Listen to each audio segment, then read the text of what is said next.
Hello, my name is Casey Briggs, and this is for the screencasting assignment. So after looking through all the examples we were given and a couple others I found my own, I ended up actually deciding on Screencast-O-Matic, which is a screencast software that it's online. Um, I find it super easy to use. So this software, you get on here and you actually download it onto your computer, and once you actually start it up, it brings you directly to the website, and you just click launch free recorder.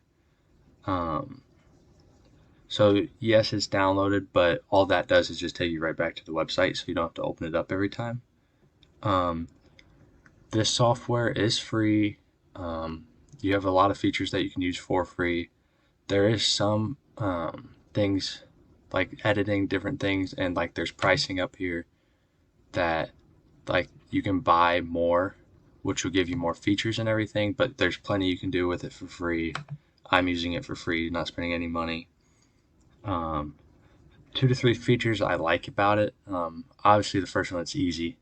You just click launch recorder, it pops up on your screen, you just click record, and then once you're done, you can have the choice, you can download the file or just upload it directly to YouTube. And secondly, it have to be all the help there is. Scrolling down, um, there's different things to help you. It tells you the different things you can do. There's different things that will walk you through how to use it. There's plenty of good reviews on it. There's YouTube videos on how to use it. So that's definitely a big thing I like about it. And then some drawbacks. Really, the biggest one for me is how they do lock up some of their features and make you pay for them. But at the end of the day, it is understandable. But they give you plenty that you can do for free. So while that is a drawback that you lose some features, that you definitely have enough that you can do for free. Thank you.